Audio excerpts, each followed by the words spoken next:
Bien-aimés, chers amis, frères et sœurs, que Dieu vous bénisse abondamment. Je suis le pasteur Valérie Mouchingan pour vous servir ce matin. Et nous lisons, n'est-ce pas, pour notre test de méditation dans le livre de la Genèse. Genèse chapitre 39 et le verset 21. Genèse chapitre 39 et le verset 21. L'Éternel fut avec Joseph et l'Éternel étendit sur Joseph sa bonté. Il le mit en faveur aux yeux du chef de la prison. Amen. L'Éternel fut avec Joseph et l'Éternel étendit sur Joseph sa bonté. Il le mit en faveur aux yeux du chef de la prison. Amen.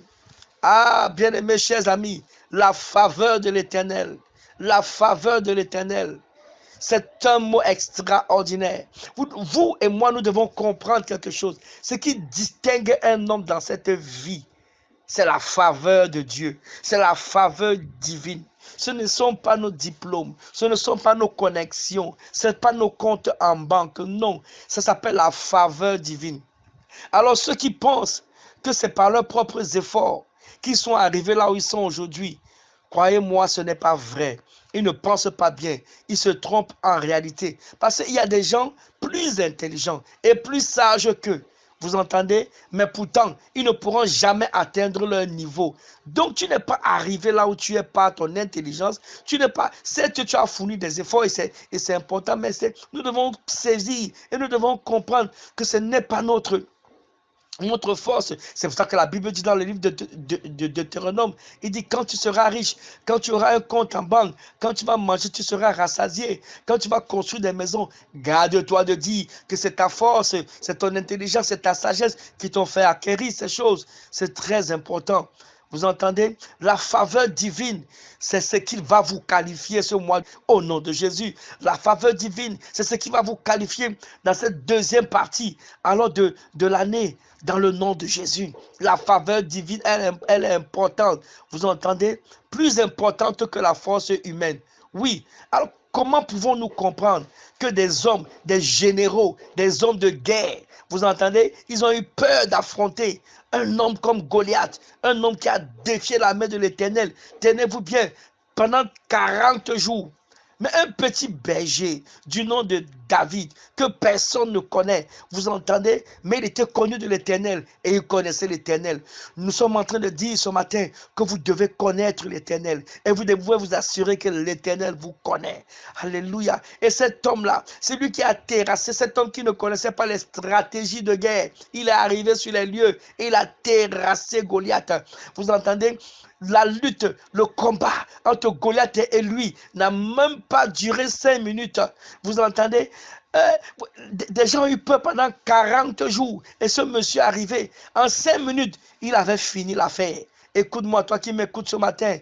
Depuis très longtemps, tu es en train de ramer ce que tu n'as pas pu faire en 10 ans. L'Éternel t'amène à le faire en un mois. L'Éternel t'amène à le faire en un an. Ça s'appelle la faveur de l'Éternel. C'est cette faveur qui est sur ta vie. C'est cette faveur qui sera à l'œuvre de ta vie. C'est cette même faveur qui était à l'œuvre dans la vie de David, dans la vie de Joseph. C'est cette faveur qui a fait sortir un homme comme Joseph de la prison et qu'il a positionné à un niveau très très élevé. Vous entendez? Un esclave. Ah oui, alléluia. Car les bontés de l'Éternel, la Bible dit, ne sont pas épuisées.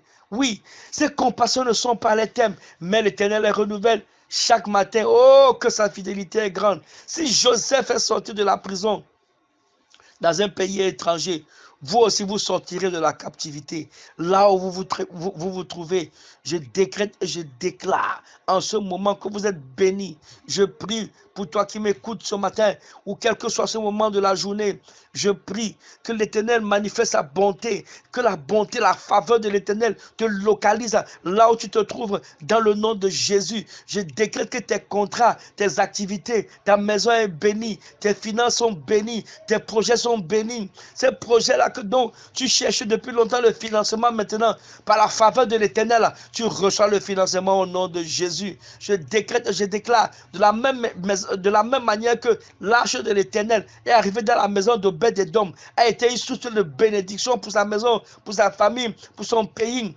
Ah, l'Éternel maintenant te bénit.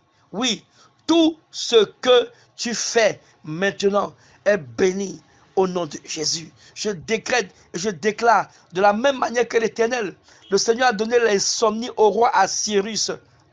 Au roi Assyrus, le mari de Esther, jusqu'à ce qu'il s'est souvenu de Mardoché. Je décrète, quiconque possède tes bénédictions, maintenant se souvient de toi. Il reçoit l'insomnie maintenant et il se souvient de toi au nom de Jésus. Je décrète, je déclare que dans ce mois et dans la suite, l'Éternel te surprend par une abondance extraordinaire dans chaque domaine de ta vie. J'ordonne que les bénédictions de l'Éternel maintenant, te poursuivent. Les bénédictions qui sont liées à ton lieu de naissance sont libérées au nom de Jésus. Oui, je décrète, je déclare une succession, une répétition de miracles, de prodiges dans ta vie, dans chaque domaine de ta vie, dans ce mois et dans la suite, dans le nom de Jésus. Je décrète, je déclare, peu importe maintenant que tu le mérites ou pas, tu reçois une faveur inqualifiable au nom de Jésus. Tout ce qui a été fait contre toi maintenant pour te détruire et annuler tout ce qui a été fait contre toi pour mettre la tristesse dans ton cœur est anéanti au nom de Jésus.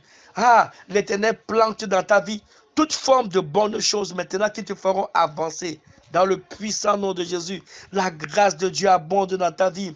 Je dis la faveur de Dieu est ton partage. Ton nom est faveur. Tu es béni partout où tu passes. Tu es excellent dans tout ce que tu fais. Dans le nom de Jésus de Nazareth, que Dieu te bénisse abondamment. Si le Seigneur Jésus ne revenait pas avant demain, alors sûrement nous allons nous reparler. Amen, amen.